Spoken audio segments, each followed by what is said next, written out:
लोकसभा चुनाव की बिगुल बज चुकी है। चारों ओर नेताओं का सघन दौरा जारी है, जिसमें पीएम मोदी ने जमुई में आकर जनसभा को संबोधित किया।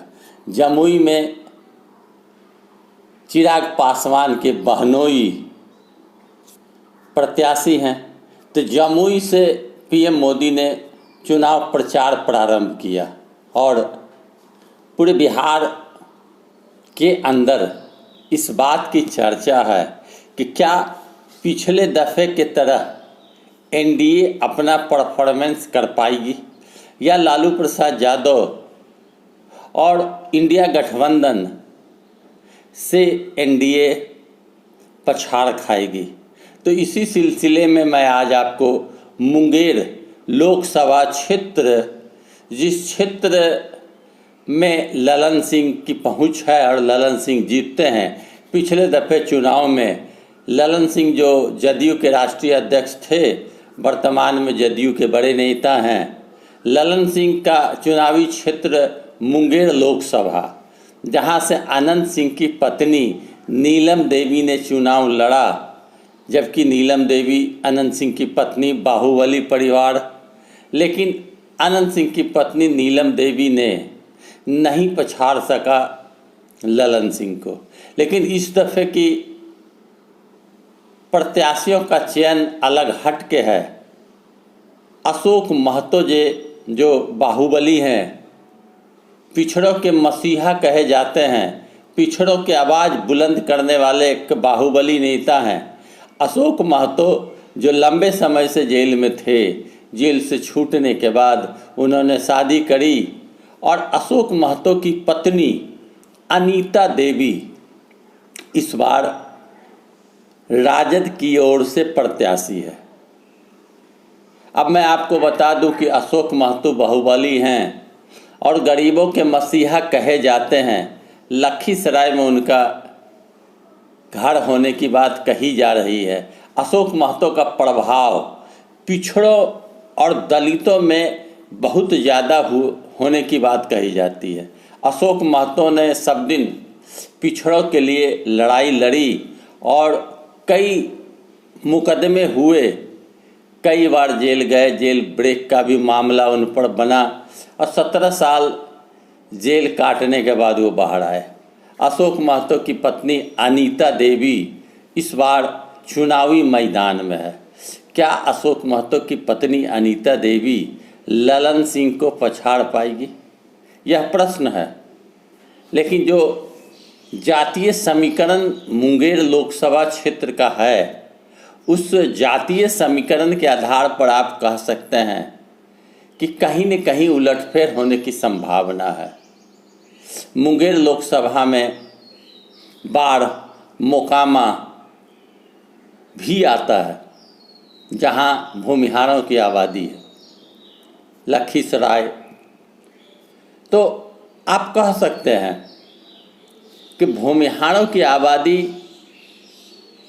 बहुत अधिक नहीं होने के बाद भी भूमिहारों का प्रभाव अधिक होने के कारण अन्य लोग भी मत देते हैं और भगवान श्री राम के नाम पर, मोदी जी के नाम पर, गठबंधन के नाम पर ललन सिंह मत प्राप्त करते हैं और जीत जाते हैं। लेकिन इस बार की स्थिति बदली हुई है।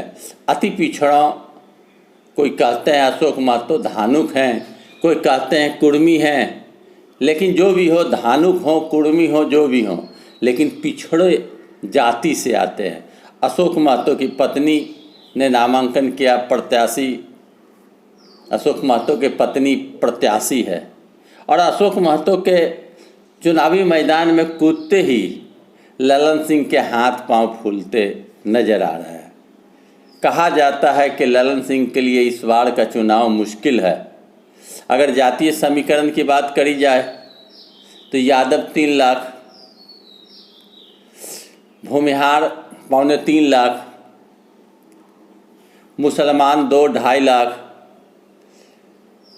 धानुक की आबादी बहुत अच्छी खासी है, मलाह की संख्या है, कुर्मी कोयरी की संख्या है, कलवार तेली की संख्या है, दलितों की अच्छी खासी संख्या है, जिसमें रविदास की और पासवान की।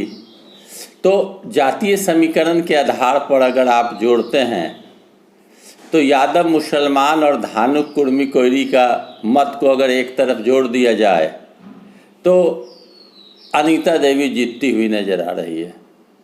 और अगर स्वर्ण जाति की मत केवल ललन सिंह को मिले और गोलबंदी हो जाए, स्वर्ण एक तरफ और पिछड़े और दलित एक तरफ और मुसलमान, तो कहीं न कहीं अशोक महतो काफ़ी मत से जीतेंगे।